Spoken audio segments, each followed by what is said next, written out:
Olá, meus amigos. Meu nome é John Arley, sou natural da cidade de Pedro Leopoldo, terra natal do nosso Chico Xavier. Tive o privilégio e a responsabilidade de ter convivido por 21 anos com esse apóstolo do amor e da caridade.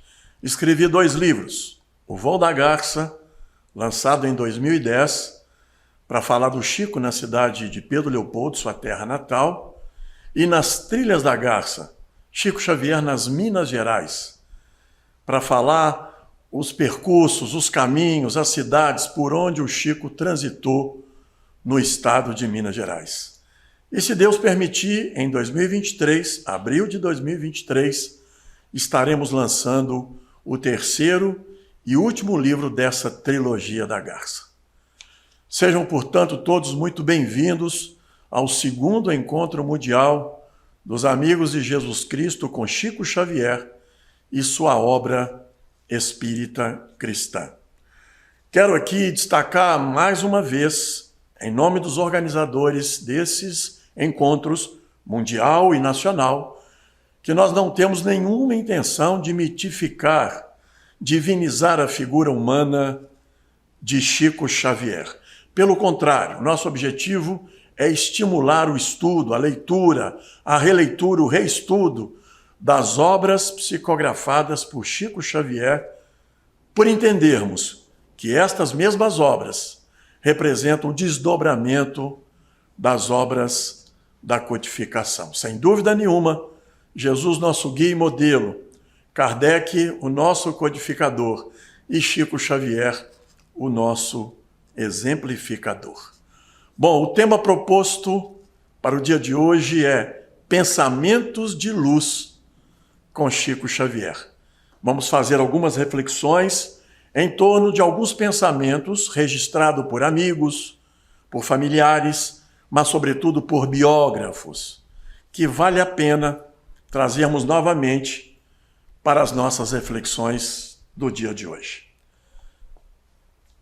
Vamos lá? O Cristo, frase e palavras de Chico Xavier. O Cristo não pediu muita coisa, não exigiu que as pessoas escalassem o Everest ou fizessem grandes sacrifícios. Ele só pediu que nos amássemos uns aos outros.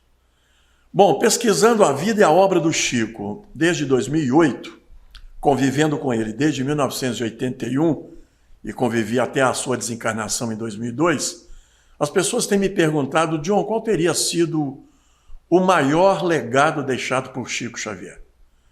Eu, particularmente, não tenho dúvida em responder. Ele exerceu a máxima do Evangelho, do amai-vos uns aos outros como Jesus nos amou. Em seus 92 anos de idade, dentre estes, 75 anos dedicados integralmente à mediunidade com Jesus. Portanto, esse foi o maior legado deixado pelo Chico em seus 92 anos de idade. Amar o outro como ele é e não como nós gostaríamos que ele fosse. O Chico, com toda a autoridade moral, ele não agia como moralista. Ele percebia o tempo de cada um, sem nenhum tipo de exigência. Amar o outro independente da sua orientação política, da sua orientação sexual, da sua orientação religiosa. Tem uma psicanalista americana chamada Beth Miller, e ela traz uma reflexão muito bacana para nos ajudar nessa reflexão. Ela diz assim: a condição para amar é amar-se. Quem se ama não corre o risco de ser maltratado por ninguém. A condição para amar é amar-se. Quem se ama não corre o risco de ser maltratado por ninguém. O evangelista Mateus, no capítulo 22, versículos 34 a 40, sintetiza praticamente toda a lei e os profetas. Amar a Deus acima de todas as coisas e amar o próximo como a si mesmo. Olha que relação curiosa com o pensamento trazido por esta psicanalista. Para amar a Deus é preciso amar o outro. Para amar o outro é preciso nos amarmos. Tem uma frase que todos nós conhecemos. O desafio é colocar essa frase em prática. A condição, veja bem, ninguém poderá nos fazer feliz ou infeliz com ou sem o nosso consentimento. E é curioso, quando a gente vai escutar alguém, normalmente é sempre o outro a razão da infelicidade. É porque nós depositamos a felicidade no outro. Vivemos em função da expectativa que o outro tem sobre nós. E aí nos deformamos. Esquecemos de nós mesmos. Por isso, a relação amar a si mesmo, amar o próximo e amar a Deus. Portanto, não exigiu muita coisa. Façamos aí o esforço que cada um tem que fazer, exatamente para entender essa dimensão de amor muito mais amplo do que a maioria procura e tem procurado viver. Um segundo pensamento de Chico, que eu vou trazer para a nossa reflexão, é uma contribuição de Emmanuel. Emmanuel costuma dizer que quando aceitamos o incenso do mundo, vamos perdendo o contato com a vontade de Deus. Pois é, eu digo a vocês que eu não saberia dizer como Chico conseguiu se manter focado na sua tarefa com tanta bajulação que ele foi submetido. Bajulação de espíritas e não espíritas. Eu tenho dito, nasceu simples, viveu simples e morreu simples. Simples assim. E com toda a bajulação no entorno, de espíritas e não espíritas, ele deu conta, ele sempre usava algumas metáforas.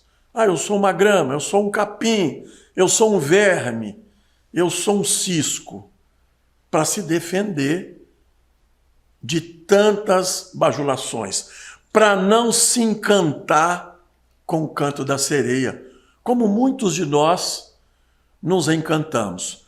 Emmanuel tem uma frase que diz assim: começar é fácil, continuar é difícil, e chegar ao fim é crucificar-se. Eu tenho dito que o Chico, ele fez além do que havia sido programado.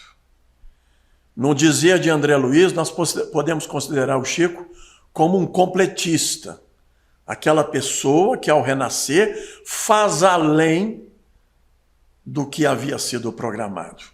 Eram 30 livros iniciais, posteriormente 60 livros, posteriormente 100 livros, até que chegou uma determinação do plano superior, dizendo que a partir daquele momento, a sua vida estaria desapropriada para o uso do plano superior. Então esse foi o grande desafio, né? Ele exemplificou, né? Se a palavra convence, o exemplo arrasta. E ele, em seus 92 anos de idade, ele não perdeu essa conexão. De fato, era uma criatura simples. Eu vou fazer uma comparação aqui, mas vocês vão me entender que eu não tenho nenhuma intenção de divinizá-lo. Quem já leu a obra Paulo Estevão, o best-seller Paulo Estevão, estar ao lado do Chico naqueles tempos, naqueles bons tempos, é como se nós estivéssemos ao lado daqueles cristãos do cristianismo primitivo. Ele trazia suavidade, leveza, e falava do Evangelho, e exemplificava o Evangelho de uma maneira que nos convencia a todos. E continua nos convencendo, porque passados já 20 anos, 2022, da sua desencarnação, em 2002, ele continua vivo, né, na memória, não só daqueles que conviveram, mas daqueles que entenderam que o Chico, ele é um cidadão do mundo. Ele foi um fiel servidor do Cristo. Um terceiro pensamento, e até para nos ajudar, né? Porque a gente também lamenta muito e promete muito. Se eu fosse esperar melhores condições espirituais para servir, até o presente momento, eu não teria começado. Veja bem, eu costumo dizer que os momentos mais difíceis, do ponto de vista pessoal, na vida de Chico Xavier, foram os momentos mais produtivos. Esses momentos mais difíceis foram os mais produtivos. E a gente fica sempre esperando uma situação idealizada. Passa o tempo e a gente esquece de trabalhar o momento mais importante, que é o presente. Entre passado, presente e futuro, qual que é o momento mais importante? O passado, o que passou, passou. O futuro irá acontecer. O momento mais importante é o presente. Como diz Emmanuel, somos hoje o somatório de que já fizemos ontem, até hoje. Seremos amanhã o somatório que já fizemos ontem e que estamos fazendo hoje. Portanto, é o momento mais importante para o nosso crescimento.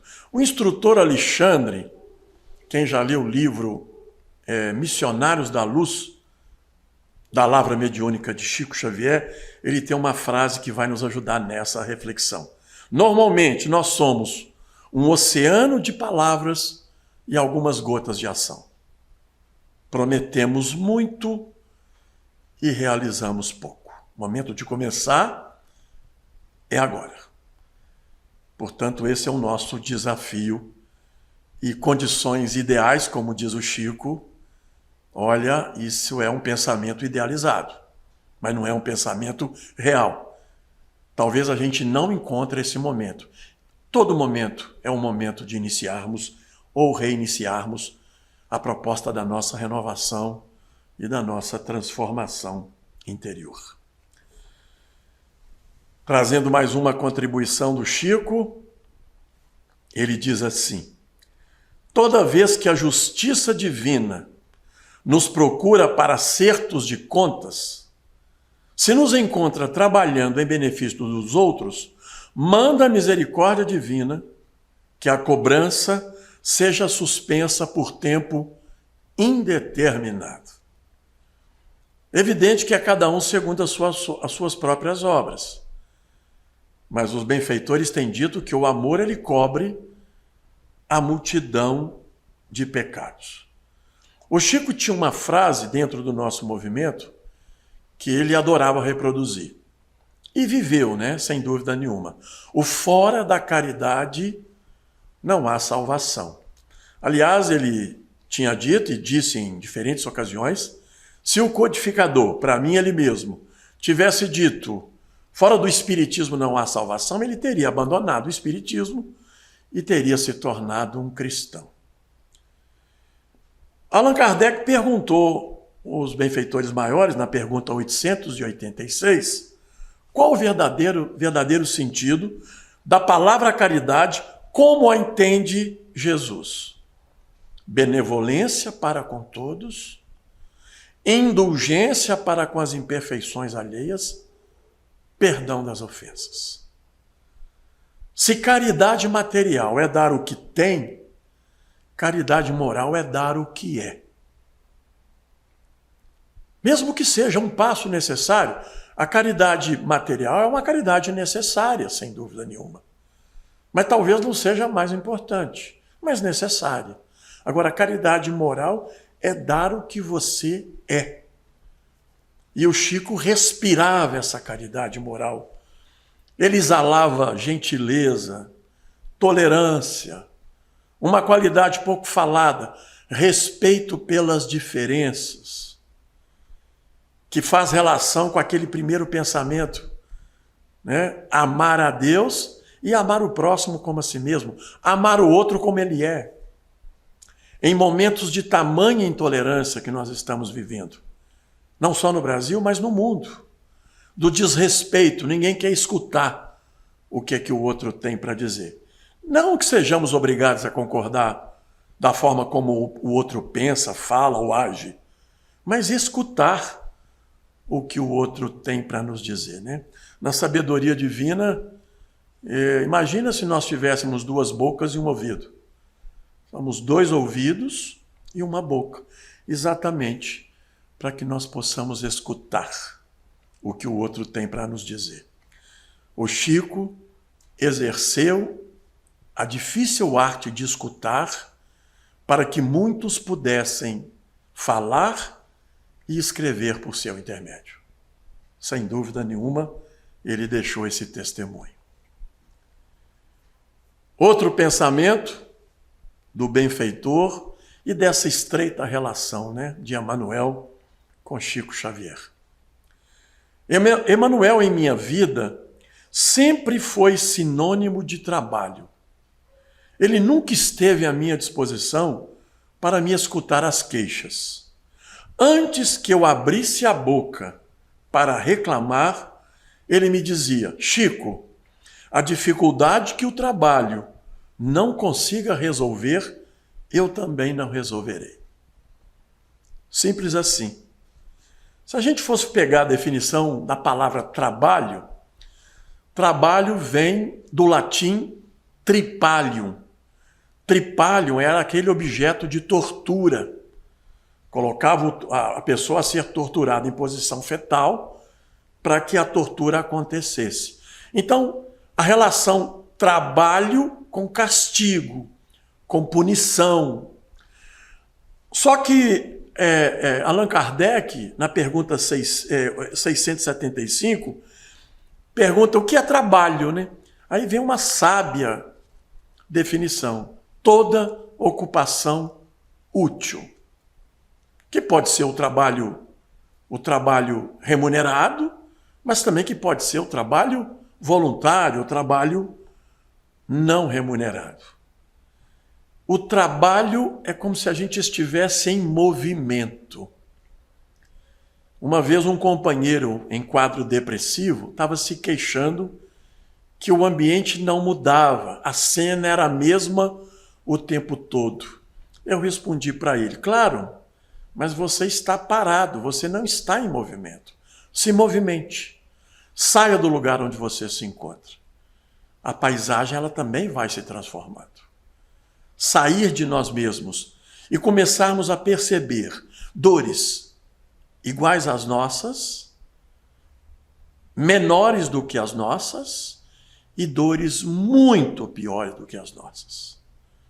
Às vezes a gente até retorna para o nosso lar convencido de que a nossa dor praticamente é quase nada a comparado a dores que circulam ao nosso lado, nas casas religiosas, em qualquer lugar. Portanto, se movimente, saia do lugar. O que o trabalho, a dificuldade que o trabalho não consiga resolver, eu também não resolverei, respondeu Emmanuel a Chico Xavier. Pensamentos de luz, né? Esse homem foi um sábio, né? Utilizou as 2 asas, a asa do conhecimento e a asa do sentimento. Por isso que se transformou no homem sábio. E essa é uma frase, além da frase, vocês estão vendo aí uma cena, um quarto onde o Chico dormiu por muitos anos, na cidade de Uberaba. Esta foto já retrata como foi a vida desse ser humano, né? Simples, né? De tão simples, ele demonstrou isso em toda a sua vida. E ele dizia, em algumas versões, o homem mais rico, mas eu vou utilizar a versão o homem mais feliz. O homem mais feliz é aquele que tem menos necessidades. Em geral, sofremos pelo desnecessário. E se chegar alguém dizendo para nós que nós estamos carregando um peso desnecessário, nós ainda vamos ficar chateados com esse companheiro ou companheira. O que no Evangelho segundo o Espiritismo, no capítulo 5, item 23, os Espíritos chamaram de tormentos voluntários. Tem gente que gosta de sofrer. E não estava na pauta este tipo de sofrimento. Mas a criatura fica numa espécie de autopunição, autoflagelação. O homem mais feliz é aquele que tem menos necessidades.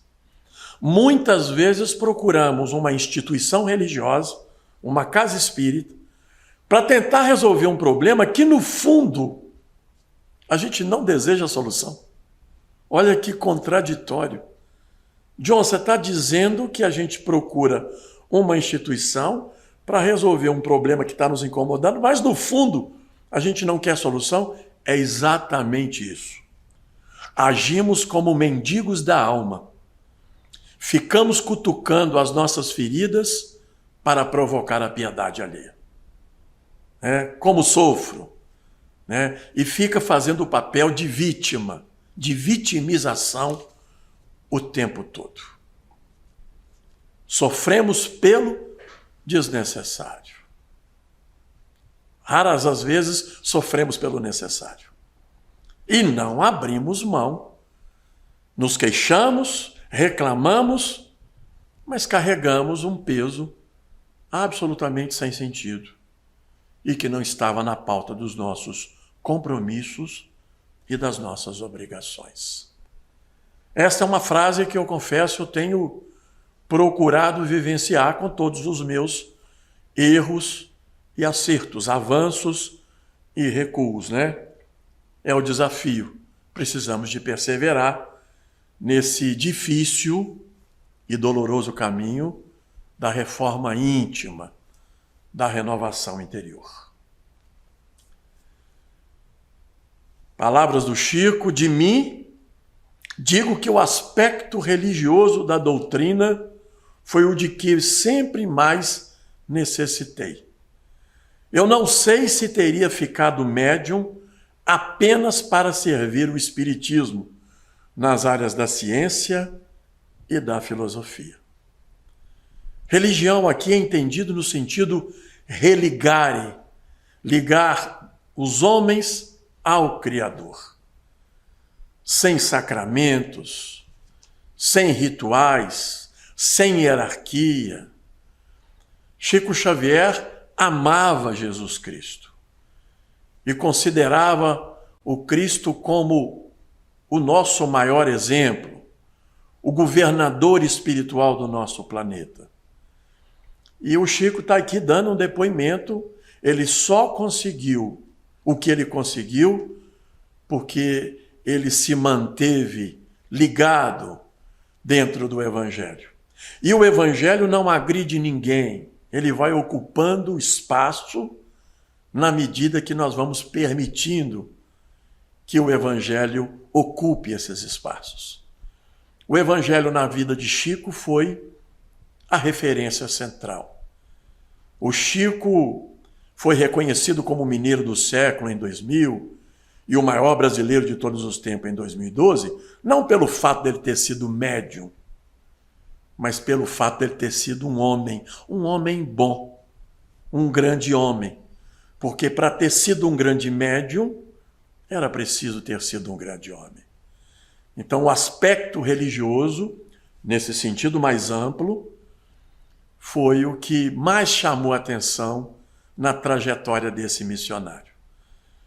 Portanto, Jesus, nosso guia e modelo, Kardec, o nosso codificador, e o Chico, o nosso decodificador. Ele veio mostrar, o próprio codificador, veio nos mostrar como se faz. Exemplificou a máxima do Evangelho de Jesus, do amai-vos uns aos outros como Jesus nos amou. Esse é o grande desafio. Eu costumo dizer que eu ainda não sei que amor é esse. Olha que eu milito no movimento há 42 anos. Mas que amor é esse que esse homem exalava? Alguém me disse numa live, alguns meses atrás, John, esse é o amor de Jesus por nós. E eu fiz a contrapergunta, que amor é esse que eu também ainda não conheço? Iremos conhecer. Vai depender da mobilização da vontade de cada um de nós. Mas eu não tenho dúvidas, o Chico, ele respirava esse amor espontaneamente, amorosamente, naturalmente. Eu vou colocar dois pensamentos juntos, porque eles estão muito próximos. E está falando diretamente para nós do movimento espírita. Não entendo unificação sem união. A unificação espírita no Brasil tem esbarrado no personalismo daqueles que se dispõem a promovê-la.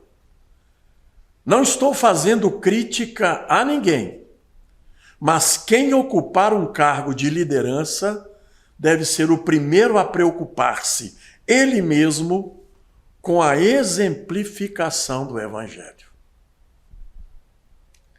E vou ler o segundo, para contribuir com a nossa reflexão. Palavras de Chico Xavier. Muitos espíritos têm reencarnado em nosso meio apenas com o propósito de fazer confusão. Eu não sei como é que conseguem galgar altos postos na doutrina. Embora sejam dirigentes de centros, entravam o avanço do movimento. Em minha vida de médium, tenho me deparado com muitos companheiros assim. A gente nunca sabe com que intenção eles se aproximam. Emmanuel me ensinou a identificá-los pelo brilho do olhar. Muitos deles, a vida inteira, estiveram à minha volta, espreitando os meus menores movimentos. Vou voltar aqui no anterior. Não entendo unificação sem união. E todo mundo conhece aquela frase do nosso saudoso Dr. Bezerra de Menezes. O serviço de unificação em nossas fileiras é urgente, mas não apressado. Uma afirmativa parece destruir a outra, mas não é assim. É urgente porque define o objetivo a que devemos todos visar, mas não apressado, porquanto não nos compete violentar consciência alguma. Essa mensagem, ela foi psicografada pelo Chico, parte dela, que eu estou lendo aqui, na Comunhão Espírita Cristã, em 1963. Diz um companheiro de outra denominação religiosa que os espíritas estão conseguindo um prodígio único: sermos inimigos íntimos. E o Chico dizia que os maiores problemas que ele enfrentou não foram em relação a outros companheiros de diferentes denominações religiosas, foi dentro do próprio movimento espírita. Nós temos que ficar muito atento. Eu vou pegar uma fala de Leon Denis. O movimento espírita será o que os espíritas fizerem dele. E o que nós estamos fazendo com tanto conhecimento, com tanta informação? Lembrando aquele pensamento de Jesus, que muito será exigido a quem muito foi dado. Fiquemos atentos, sobretudo aquelas criaturas que se encontram temporariamente na função de alguma liderança. Se a palavra convence, o exemplo arrasta. Por isso, tanta falta, o Chico tem feito ao nosso movimento. E com todo respeito, já que a nossa doutrina é progressiva, aos trabalhadores anteriores ao Chico, contemporâneos do Chico e aqueles que virão contribuir com o nosso movimento.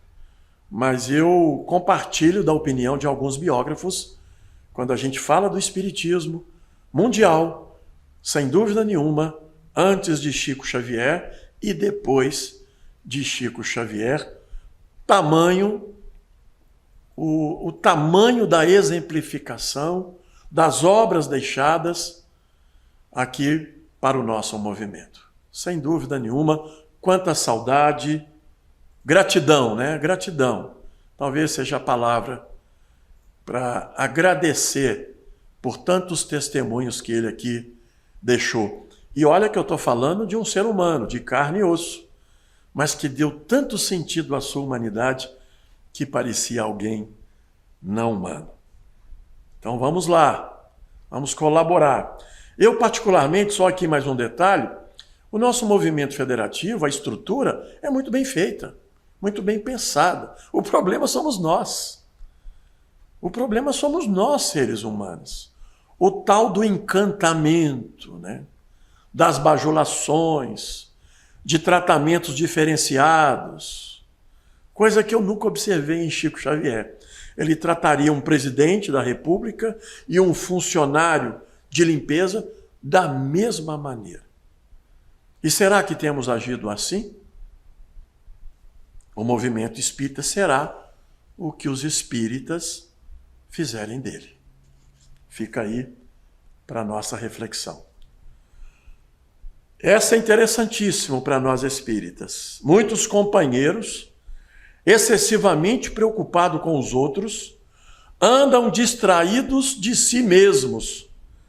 Tenho visto vários espíritas desencarnados lamentando a sua situação no além. É o famoso santo do pau oco. A expressão santo do pau oco é uma expressão utilizada nas Minas Gerais, na época do Brasil colônia, Portugal metrópole, para contrabandear pedras preciosas, ouro, documentos. Construía-se santos em madeira de fundo falso. Por isso a expressão santo do pau oco. Parece, mas não é. E para essa reflexão, eu aconselho todos aqueles que estão aqui me vendo e ouvindo, sobretudo os espíritas, a ler ou reler, né, quem já leu, o livro Voltei. O livro Voltei, do Fred Figner, do irmão Jacó. Porque tinha-se uma expectativa e quando ele desencarnou, e olha que foi um homem trabalhador, dedicado, mas esperava uma coisa e encontrou outra. Pesquisando os reformadores de 30 a 59, do nosso primeiro trabalho, nos deparamos com o reformador, se não me falha a memória, de 1947 ou 48, falando da desencarnação do Fred Figner. E olha como foi anunciado. Desencarnou o maior e o mais perfeito espírita do Brasil. E quando o Chico psicografa o livro Voltei e remete à Federação Espírita Brasileira, passou-se quase 1, 2 ou 3 anos para que eles admitissem o livro, porque acharam estranho o maior e o mais perfeito espírito do Brasil passando pelas dificuldades que ele passou. Na verdade, o livro Voltei, e o irmão Jacó foi extremamente corajoso, fez parte ali de um processo terapêutico para o próprio irmão Jacó. Porque esperava uma coisa e encontrou outra. Tenho visto, palavras de Chico Xavier, vários espíritas desencarnados lamentando a sua situação no além, lamentando o tempo perdido, esquecendo de se preocupar com aquilo que de fato fosse essencial. Mediunidade é assim, palavras do Chico, aprimoramento constante, luta sem tréguas contra o personalismo, exercício de humildade, estudo e devotamento ao próximo. Infelizmente, muitos médiuns acham que mediunidade é só contato com os espíritos. Eu vou pegar aqui o prefácio do livro Nos Domínios da Mediunidade. Palavras de Emmanuel. Sem noção de responsabilidade, sem devoção à prática do bem, sem amor ao estudo e sem esforço perseverante no burilamento moral, é impraticável a peregrinação libertadora para os cimos da vida. Educar a mediunidade é educar o médium, é ser mais tolerante, é ser mais gentil, é ser mais amoroso. Mesmo porque o tempo que a gente passa numa instituição religiosa é muito pequeno, comparado ao tempo que a gente passa fora das instituições. É muito maior esse tempo. Então, educar a mediunidade é educar o médium, como o Chico fez em seus 75 anos dedicados à mediunidade com Jesus. No centro espírita, onde existe muita briga, muita discussão, está faltando trabalho, movimento, né, como dissemos anteriormente. Quem verdadeiramente trabalha na doutrina não tem tempo para dedicar-se ao conflito com quem quer que seja. Pois é. Eu vou parafrasear aqui o pensamento do evangelista Lucas, capítulo 10, versículos 38 a 42, quando Jesus foi visitar os irmãos Marta, Maria e Lázaro.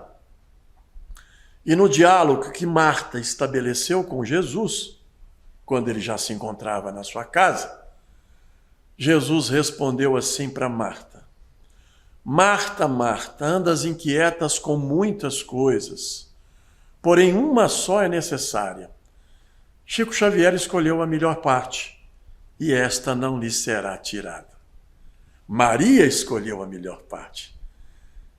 Se fosse nós do movimento, Chico Xavier escolheu a melhor parte. E esta não lhe será tirada. Madre Teresa de Calcutá escolheu a melhor parte. E esta não lhe será tirada. Mahatma Gandhi. Quantos outros personagens a gente poderia elencar aqui? Precisamos nos preocupar com aquilo que seja essencial. Nos preocupando com coisas absolutamente desnecessárias. Absolutamente desnecessárias. Perguntar a Emmanuel como que seria a minha realidade espiritual na vida depois da morte. Emmanuel responde assim, olha a sabedoria de Emmanuel. Observa o teu comportamento nos momentos de lazer. Ele não disse, observa o teu comportamento na casa religiosa, na casa espírita. Observa o teu comportamento no trabalho. Isso aí tudo pode ser um faz de conta. Observa o teu comportamento nos momentos de lazer, porque nesses momentos somos o que somos. Chico, você se arrepende de alguma coisa? Perguntou a ele quem eu já não me lembro mais. Parando a caneta sobre os livros que autografava na madrugada, olhou-nos e respondeu: sim, arrependo-me de não ter amado mais, porque é só amor o que a gente deixa sobre este mundo. Ora, eu fico até preocupado, porque se esse homem não amou suficiente, imaginemos nós. Chico está dizendo que ele se arrepende de não ter amado mais, de não ter compreendido mais, de não ter exercido mais tolerância, mais gentileza. Meus amigos, esse é o essencial, sem dúvida nenhuma, na vida e na obra de Chico Xavier. Este foi o maior legado. Nos preocupemos, de fato, com esse pensamento máximo do Evangelho, do amai-vos uns aos outros.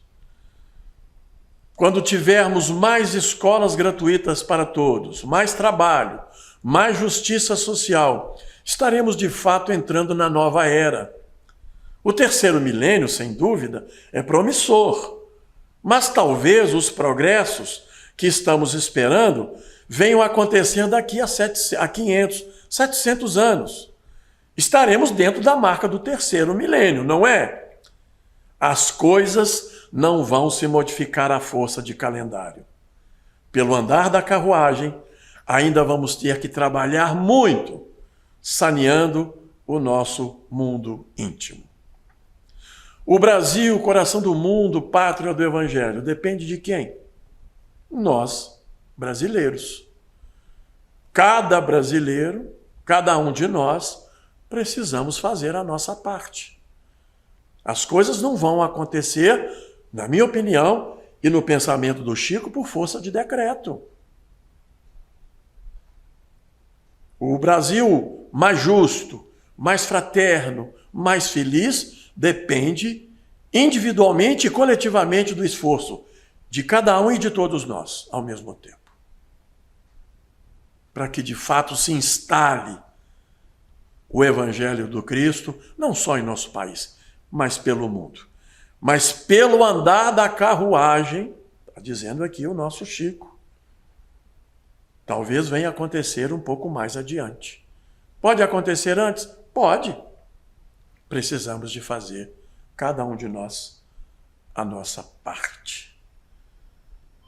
Palavras e pensamento de Chico Xavier. A melhoria do mundo começa em cada um de nós. A melhoria do mundo começa em cada um de nós. Precisamos fazer a parte que nos compete. Fica aí o convite, e esse pensamento eu considero ele tão importante na vida e na obra do Chico, que nós colocamos no prefácio do nosso primeiro trabalho. E aí eu gostaria que vocês ouvissem diretamente o próprio Chico, dizendo daquilo que de fato é essencial. Se eu fosse alguém, se eu tivesse influência, se eu pudesse realizar alguma coisa em benefício da comunidade, e se eu tivesse a menor autoridade para fazer isto, eu apenas repetiria para mim mesmo e para todos os nossos irmãos em humanidade, de todas as terras e de todos os idiomas, aquelas palavras de nosso Senhor Jesus Cristo. Amai-vos uns aos outros como eu vos amei. Porque amor com esquecimento de si mesmo. Porque amor nada pedindo para si. O amai-vos uns aos outros foi superado pelo amai-vos uns aos outros como eu vos amei. Amar alguém ou alguma causa sem pedir nada, sem esperar o pagamento nem mesmo da compreensão da inteligência do próximo, então trabalhar por uma humanidade mais feliz, por um mundo melhor, pela extinção das guerras e pelo incentivo do progresso em bases morais. Pois é, amigos, tá aí. Tão simples e ao mesmo tempo tão complexo, né? E este homem aí exemplificou. Para finalizar, eu quero pedir a permissão para ler uma poesia do cordelista nordestino, brasileiro, chamado Braulio Bessa. E por que eu vou ler esse cordel, essa poesia? Porque ele retrata valores que sempre estiveram presentes na vida e na obra desse apóstolo do amor e da caridade. Braulio Bessa. Seja menos preconceito, seja mais amor no peito, seja amor, seja muito amor. E se mesmo assim for difícil ser, não precisa ser perfeito. Se não der para ser amor, seja pelo menos respeito. Há quem nasceu para julgar, há quem nasceu para amar. E é tão simples entender em qual lado a gente está.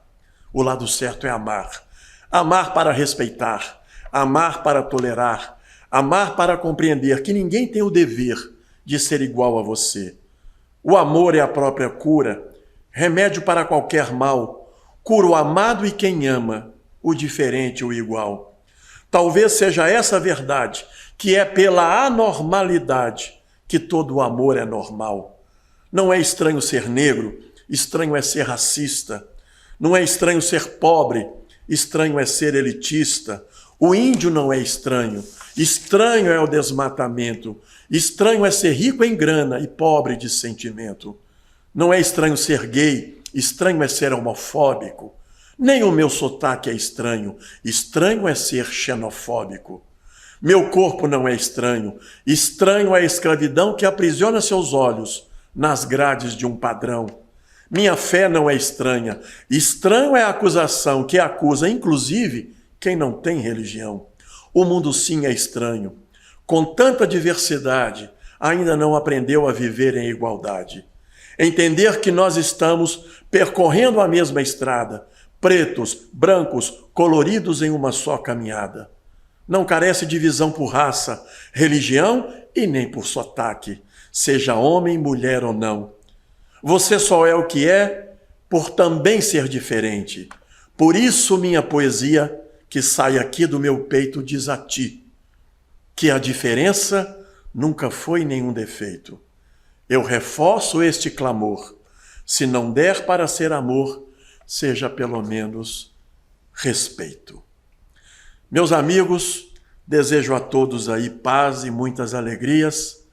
E lembrando que esse missionário Chico Xavier passou aqui entre nós como um cometa Halley, deixando um rastro de luz, de amor, de generosidade.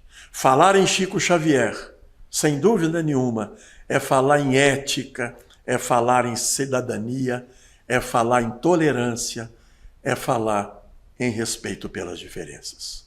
Um beijo no coração de todos. Muito obrigado.